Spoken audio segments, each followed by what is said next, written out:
세부적인 목차 한번 잡아볼게요.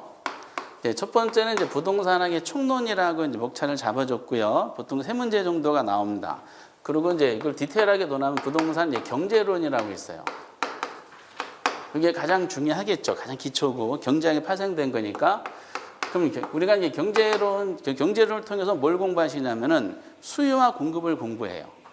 그럼 여러분들 수요와 공급이 이루어지는 장소가 뭘까요? 시장이라 그래. 그래서 부동산 시장론을 그 다음에 시험을 내겠다고 했어요. 근데 시장이라는 범위가 굉장히 넓어요. 그러니까 그냥 시장론 하면은 안 돼. 그래서 그 안에 또 세부 목차를 해줬어. 못 하겠다 했기 때문에 학교로는 대비하기가 정말로 쉬워. 그런데 시장에서 수요와 공급들이 수요자 공급 참여해서 시장에서 뭔가 거래를 할 거 아니에요. 어떤 목적에 의해서. 근데 시장에서 자원을 효율적으로 배분하기 위해서 참여했는데 시장이 만능이 아니지. 그렇죠? 오히려 시장이 망가지는 경우가 있어요. 그러니까 시장에서 어떤 결과치가 이게 바람직하지 않는 결과가 나타나는 경우가 있어. 그러면 시장에서 잘못된 그 결론이 나타나면 어떻게 돼? 이거를 수정시켜 주겠죠. 그럼 시장을 건드릴 수 있는 파트는 누구밖에 없을까? 정부밖에 없어, 정부. 그래서 정부가 시장에 개입하는 뭔가 내용을 시험 범위로 포함시켰으면 좋겠다 해가지고 나오는 것이 뭐다? 부동산 정책론이 나옵니다. 여기까지가 경제학 과목이야. 경제학. 그럼 그 다음에는 이제 뭘 해야 될까요? 그러면 이제 시장에서 물건을 사야 돼. 그러면은 그 잘못된 의사결정은 어떻게 해야 돼요? 큰 손해를 보죠. 부동산은 일반자랑 다르게 굉장히 비싸. 인생의 승부를 걸어요. 이렇게. 그러다 보니까 합리적인 의사결정을 해주기 위해서는 리스크 관리가 좀 필요하지 않느냐. 그 수익을 창출하고. 그래서 사는 사람, 수요자 입장이지만은 본인이 미래를 위해서 물건을 사는 사람. 그게 물건이 부동산이야. 그 사람들이 의사결정을 합리적으로 해주기 위한 뭔가 마인드가 필요해. 그러면 경제학을 실무적인 행동으로 옮기는 이론이 필요해. 그게 경영학이야. 그래서 경영학적인 마인드로 나오는 것이 이제 그다음부터 부동산 투자론이라는 사고방식이 나옵니다. 합리적인 의사결정, 이게 필요한 거야. 예. 그런데 부동산을 사야 돼. 투자는 결국 산다는 뜻이잖아. 그렇죠? 사야 되는데 부동산이 비싸요, 싸요? 비싸. 우리가 일반 서민분들이 본인의 도시 근로자들의 평균 소득 가지고 우리나라 부동산을 못 사요. 그러니까 어떻게 해야 돼? 도움을 받아야 돼. 누구의 도움을 받을까요? 드라마에 나오는 재벌들은 부모님 참선 쓰지만은 대부분 서민분들은 그럴 수 없어요. 그러니까 금융기관에 돈 필요해. 그래서 돈을 이제 빌려주는 뭔가 필요하겠다. 그래서 뭐가 필요해? 금융론이라는 논리가 나오게 됩니다. 두 가지가 또 형제간이지 이렇게. 그리고 이제 부동산을 샀어. 어떻게 해야 돼요? 제대로 관리해야 되겠지. 그렇죠? 투자 목적으로 샀는 것은 본인의 수익을 창출해야 되니까 그래서 뭐가 좀 필요할까? 그래서 관리 쪽을 한번 건드려 볼까? 부동산을 이제 투자하고 부동산을 그럼 투자 말고 적극적인 개념으로 개발하는 사람도 있을 거 아니에요. 개발과 연관을 한번 집어넣어 볼까? 그러면은 이제 관리하든 개발하든 이거는 잘 팔아야 되지 않느냐. 그럼 팔려면 그 개발하는 사람이든 파는 사람이든 상대방을 현혹시켜야 되지 않겠는가. 그래서 이것도 한번 포함시켜보자. 마케팅. 이런 게 시험 범위에 포함시켰어요. 19회 때 이렇게. 그 옛날에는 이제 부동산 신탁, 권리 분석, 부동산 컨설팅, 그리고 뭐가 있어요? 뭐 잡다한 거 많이 있었어. 근데 이게 중구난방이다 보니까 19일 기준으로 해가지고 학교론에서 쓸데없는 거 다 이제 다 버리고 이렇게 구체적인 목차를 잡아줬어요. 요 세 가지 항목이 경영학이야. 결국 부동산학은 경제 경영이에요, 경제. 법률 과목이 아니야. 그 법률 과목은 조문에 대한 해석이 필요하지만은 학문적인 그 부동산학은 조문에 대한 해석이 거의 필요 없고 뭐죠?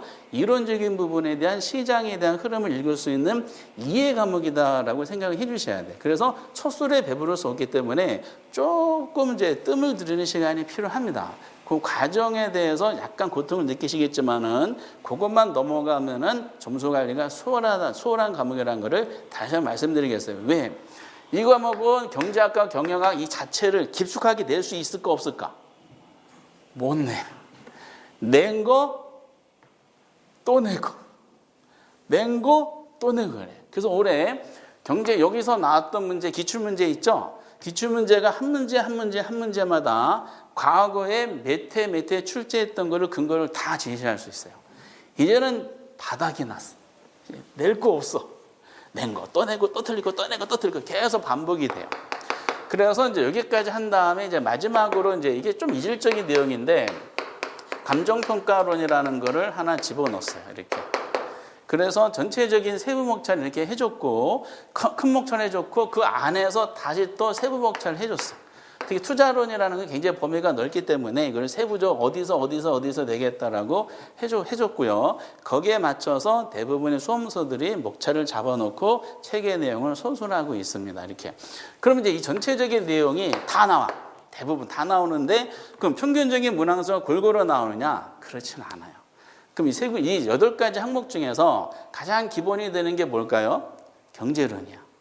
경제론 파트가 가장 기본이고 여기서 이제 핵심이 뭐냐면은 수요와 공급 이론이라고 있어요. 그 사실상 여러분들이 이제 내년도 2월달, 그러니까 1월달, 2월달까지는 수요와 공급에 대해서 이해만 성공시켜도 이해만 되셔도 전체적인 부동산학개론을 다지시는데 굉장히 큰 기반이 된다는 걸 아시면 돼요. 다른 거 몰라요. 나중에 이거 다 할 수가 있어. 그래서 보통 이제 수요와 공급을 비롯해서 경제론 파트가 아무리 못 나와도 평균 5문제 정도가 출제를 해요. 그렇게. 그 다음에 이제 중요한 게 있어요. 가장 어려워하는 파트인데 보통 3대 학계론 3대 테마인데 합리적인 의사결정이 좀 필요하잖아요. 그래서 그 다음 뭐가 투자론 파트가 들어갑니다. 최근에 문항수가 줄긴 했지만은 여러분들이 이것은 6문제에서 한 7문제 정도가 출제된다라고 해 주셔야 됩니다. 투자론 이렇게. 그리고 이제 투자론과 형제관이 있죠. 금융론. 금융은 좀 제도적인 측면이 좀 필요해가지고 올해는 좀 무난하게 나왔더라고요. 이것도 한 5문제 정도가 출제를 해요. 그 사실상 나머지 관리, 개발, 마케팅, 시장 얘네들은요. 마지막에 이제 뭐 문제풀이를 통해서 이게 중요합니다라는 거를 집중적으로 연습을 해도 충분히 커버가 가능해요. 그래서 시험 때까지 항상 인식하실 것이 있어요. 학교로는 안정적인 점수 관리를 하기 위해서는 3가지 주제가 정복해야 된다. 그것이 뭐다? 경제론, 수요 공급, 투자, 금융이야. 이거 만약 다 맞으면 단순하게 봐도 몇 문제일까요? 5문제, 6문제. 최소 잡아도 몇 문제? 16문제야. 16문제면은 이게 몇 점일까요? 딱 절반이죠? 아니죠. 딱 과락점수. 40점이야, 40점. 그래서 거의 3가지 그 내용이 큰 비중을 차지하고, 그리고 나머지는 이제 이거 3가지보다 난이도가 어렵지 않기 때문에 안정적인 점수 관리를 할 수가 있어요. 그래서 여러분들이 기본서 나오고 진도가 들어갈 때 경제론과 투자론과 금융론이 진행이 되면은 여기서 승부를 봐야겠다. 라는 이제 어떤 이제 새로운 마음으로 조금 더 긴장을 하면서 습득을 해 주셨으면 좋겠다라고 부탁을 드립니다. 그리고 이제 그 부동산학 개론에 좀 독특한 내용이 있어요. 여러분 계산 문제 아시죠? 여러분 계산 문제가 이제 역시 올해도 9문제가 나왔는데 계산 문제 어때요? 여러분 푸세요? 패스하세요? 어떻게 될까? 제가 이제 몇 년에 걸쳐서 제가 느끼는 건데 진짜 계산 문제 안 하시더라고. 진짜 이렇게 이거는 전 세계적인 현상이야. 전 세계. 그래서 보통 1 더하기 1 더하기만 나와도 풀 수가 있어. 근데 우리 시험은 특히 나누기가 나와. 나누기. 그럼 어떻게 해? 좀 그렇겠지.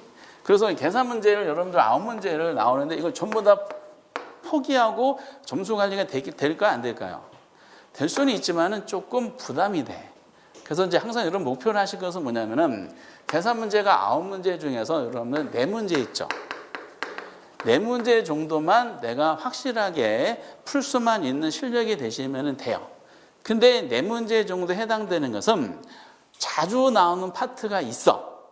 자주 나오는 파트는 그냥 이제 그 더하기 빼기 곱하기 사칙연산 몰라도 이 문제구나, 이거는 이런 절차에서 이렇게 풀면은 답이 나오는구나 라는 것만 연습하셔도 돼. 그런 형식의 문제가 자주 나와. 이렇게. 그리고 나머지 최소 5문제 정도는 어떻게 하면 돼요? 영 안 되시면 찍어. 나중에 찍는 방법 말씀드릴게. 계산 문제 할 때 아무거나 막 찍는 것이 아니라 번호가 있어, 번호. 그거를 그냥 요번에 시험 때 막 해드리고 싶었는데, 왜냐하면 여러분들 1번부터 오주선다가 있죠. 1번부터 5번까지 있어. 그러면 이게 어떻게 찍힐까? 사실 문제야. 그럼 황금 분할해줘. 특별한 케이스 아니면은 1번, 5번까지 전부 다 몇 개씩 문항이 찍히냐? 8개, 8개, 8개, 8개씩 찍혀요. 이렇게. 이해되세요? 근데 어떤 분이 그러시더라고요. 올해 이제 다른 학원에서 어떤 분이 푸셨는데, 3번이 학계론이 13개가 찍혔어요. 그러더라고요. 그분 다 틀린 거야. 이렇게.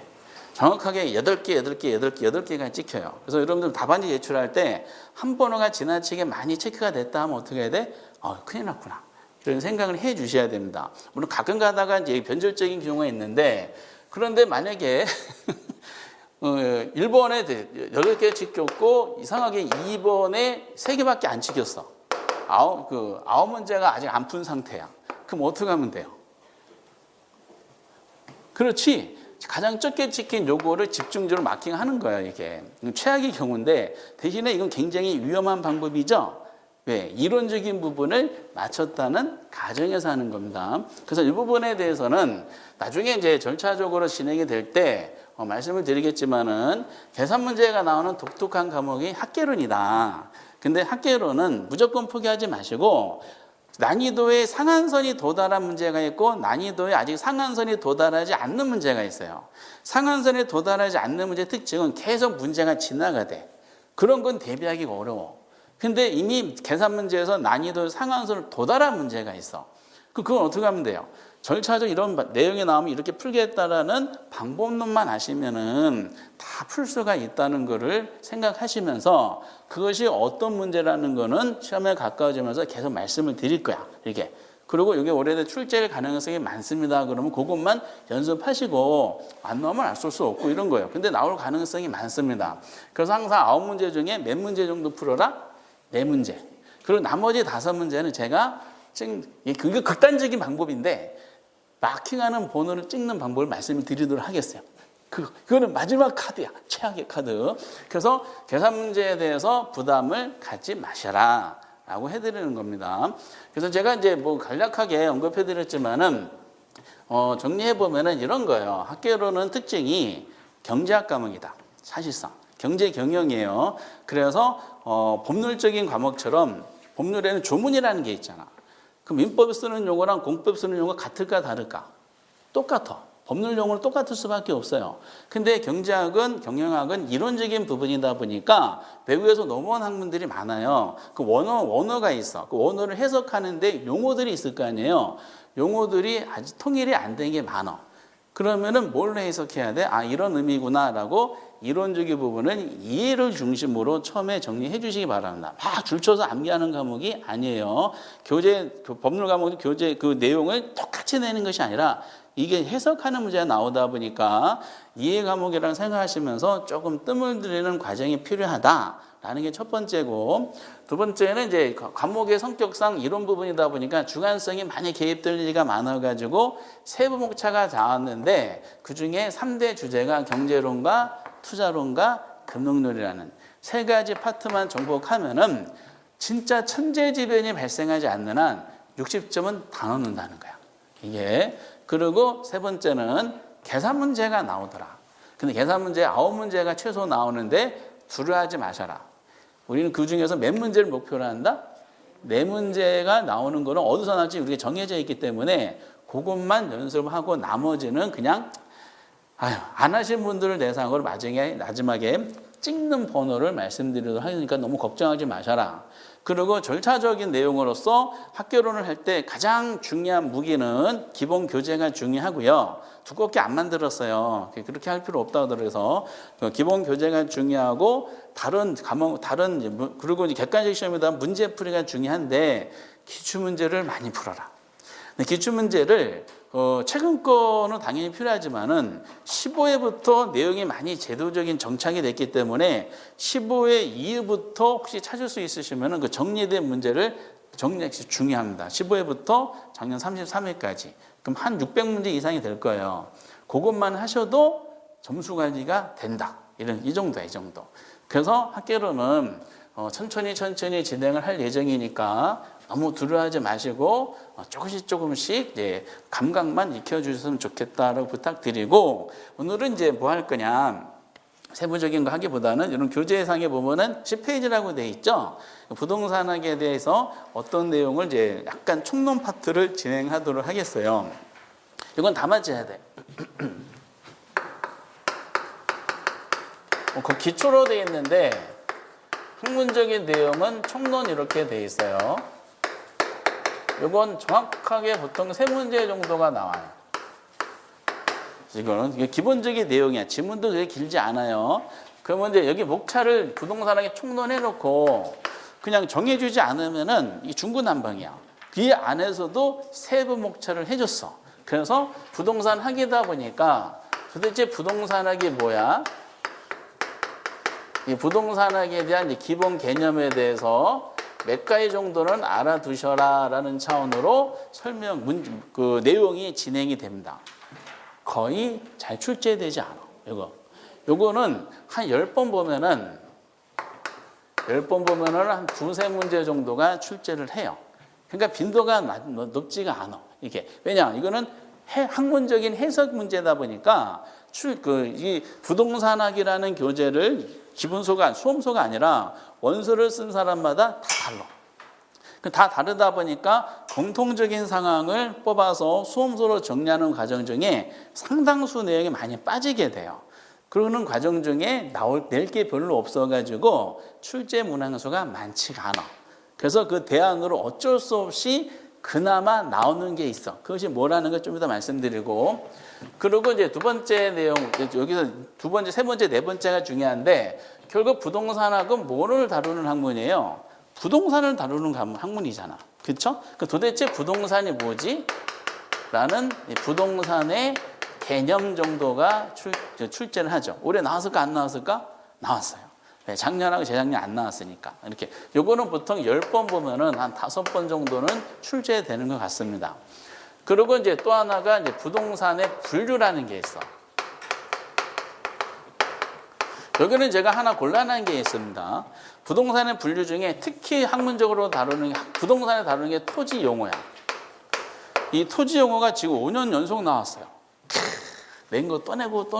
근데 너무 똑같은 게 많이 되다 보니까 자꾸 다른 걸 집어넣긴 하는데, 요거는 보통 10번 보면은 최근 통계를 보면 한 7번 정도 나옵니다. 이렇게. 그리고 이제 부동산학이 경제학에서 분리된 여러 가지 내용 중에 하나가 이 부동산의 반대가 뭐예요? 그거 아시는 분은 전세적으로 상위 5% 이내 실력자예요. 야, 이 부동산 반대가 동산이라는 분을 생각하시는 분 계시죠? 반드시 붙으실 거야. 이야, 굉장히 실력. 그러면 이 부동산이 도대체 일반 재화인 동산보다 뭐가 다른가? 그 특성. 그 중에서도 이제 우리는 다른 것보다 이 부동산 중에 이제 토지의 특성을 중심으로 나오죠. 이거는 10번 보면은 9번 이상이 나옵니다. 이렇게 정리가 돼요. 그래서 부동산의 총론은 딱 이 사실상의 4가지 목차로 나와 있고요. 그럼 어떻게 할 것이냐? 34회를 기준으로 삼으면은 특성은 이미 나왔다고 생각하셔야 돼. 낸 거 또 내고 그래요. 더 이상 새로운 거 없어. 특성은 나왔다고 생각하시고 나머지 2문제를 어디서 낼 것이냐? 이상하게 토지 용어가 자주 나오더라고요. 근데 올해는 토지 용어에다가 뭐가 나왔냐면 주택의 분류가 나왔어. 주택의 분류, 단독주택, 공동주택 이런 거 있잖아. 이거 어디서 공부하셔야 돼요? 이건 제가 하는 것이 아니라 2차 과목에 건축법 과목 있죠? 주택법 과목, 공법에서 다뤄야 되는 거야. 그래서 2차를 같이 하신 분들은 학교론을 정리하시는데 굉장히 점수 관리에서 유리합니다. 이렇게. 그래서 1차만 하지 마시고 1, 2차를 같이 하시는 게 도움된다. 어쨌든 이거는 이제 제가 담당하는 건 아니니까 이상하게 이제 부동산의 용어를 많이 내고요. 그리고 아마 부동산 개념은 조금 애매모하고 여기 조금 지금 계속 안 나오거든요. 이것이 조금 신경 쓰이고 있습니다. 근데 어떻게 내든 교재를 보시다시피 별로 내용이 없어.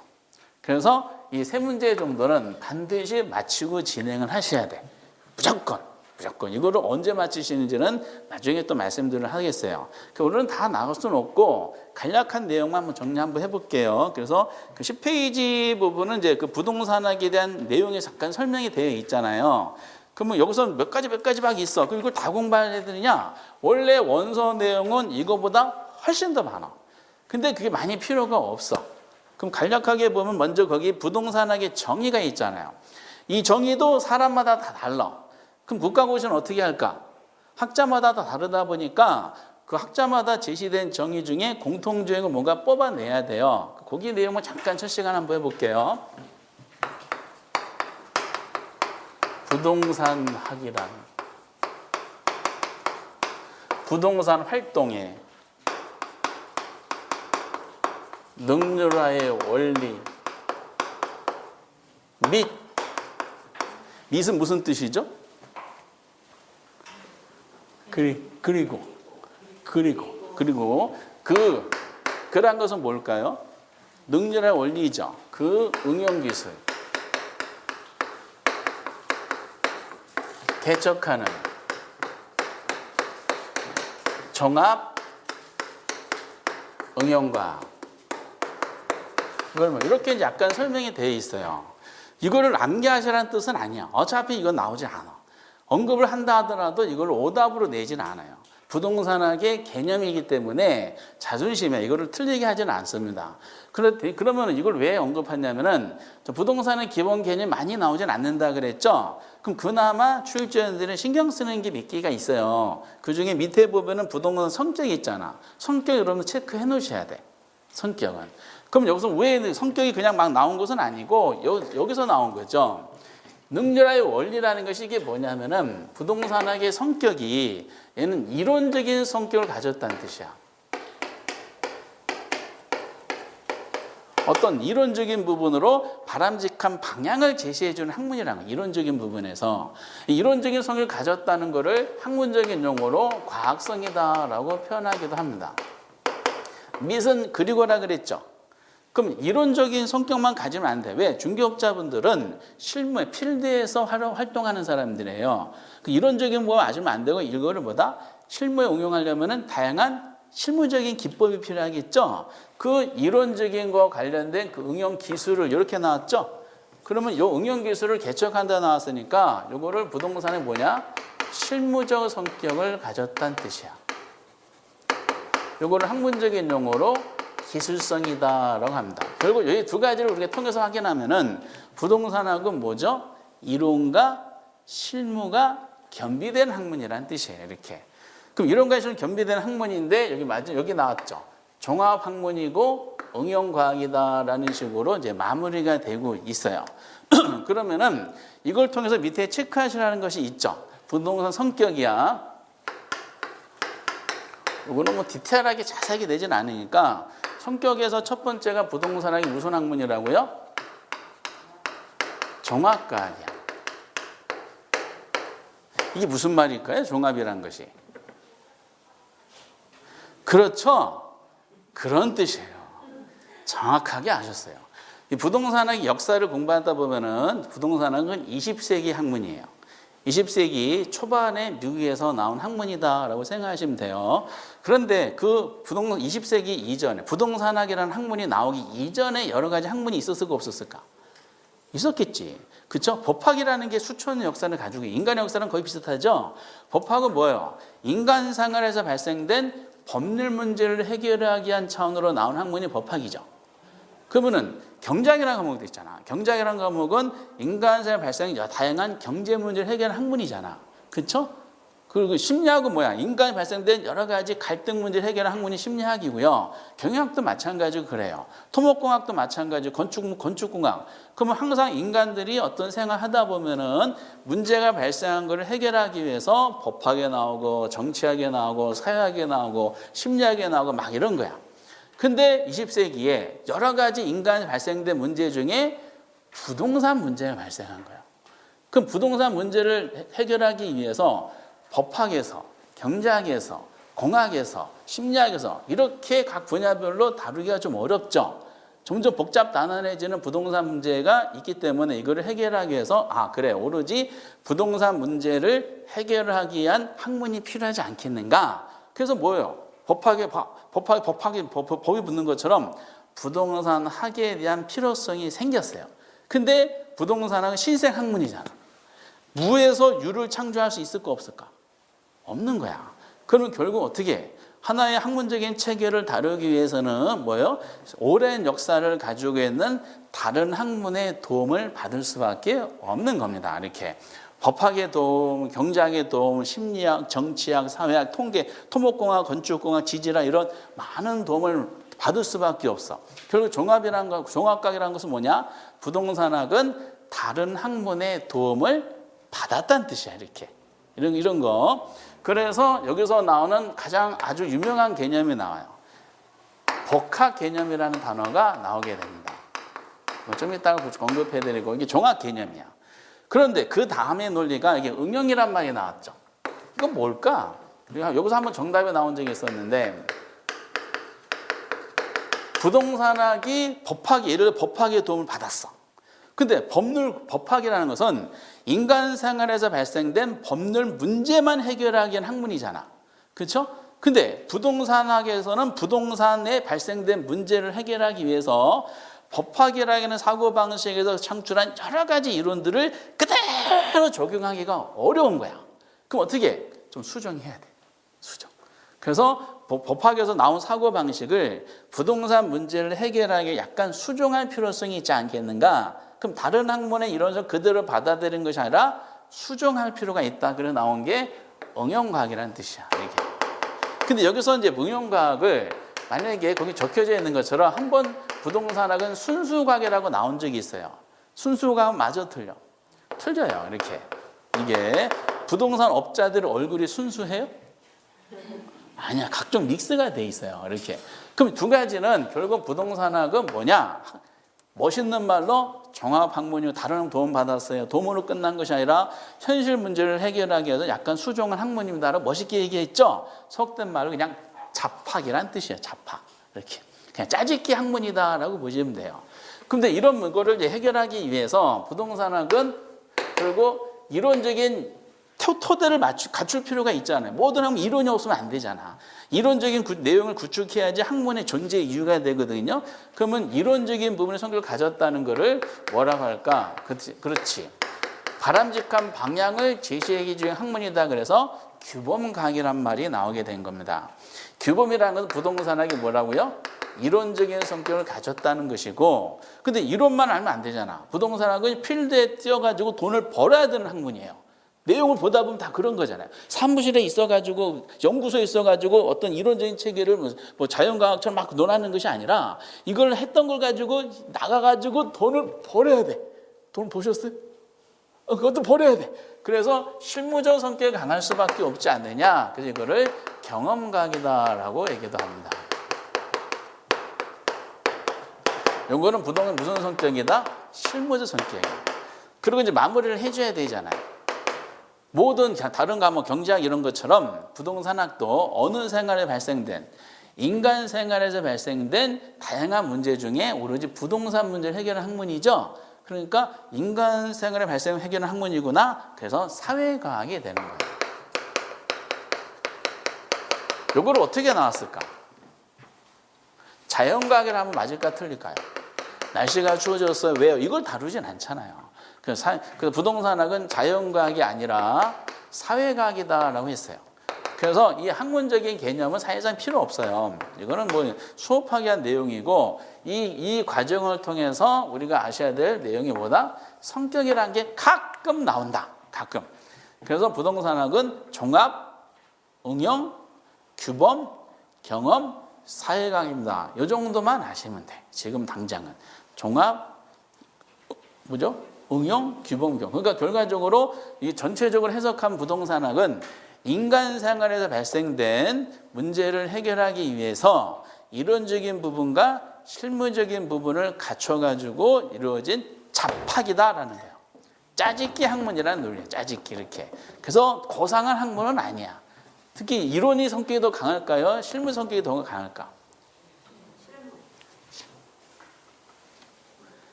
돈을 벌어야 되는 게 목적이잖아요. 그치? 사고가 터지는 거 방지하기 내용이다 보니까 현실적인 실무재석이 더 강한 것 같습니다. 중개업 하시다 보면은. 그래서 요거는 이제 나중에 시험 때까지 거기 성격이라고 나온 거 기본서 나온 거다 별표 치셔가지고 이런 의미를 가진다는 단순하게 보셨으면 좋겠어요. 이렇게. 그리고 이제 밑에 부동산학 연구 대상 있죠? 너무 심각하게 보지 마시고 어차피 본문에 다룰 거야. 그 부동산 활동과 현상 있죠? 그것이 뭐라고요? 부동산 연구 대상이 부동산학의 연구 대상 그것만 아시면 돼. 그 활동이 뭐고 현상이 뭐 무슨 뜻인지 모르셔도 돼. 어차피 본문에 들은 다양한 활동과 다양한 현상들의 논하기 때문에 연구 대상은 부동산 활동과 현상을 드는 것이 보통이다라는 그 정도까지만 아시면 돼. 그리고 이제 조금만 잠깐 물 한 잔 마시고 아까 이제 조금 OT를 원장님 많이 길게 하셔서 조금만 쉬었다가 한번 진행해 보도록 하겠어요. 이렇게. 질문 없으세요? 처음 하시면 궁금하신 거? 주변에 올해 주변에 보신 분들이 계시나요? 시험?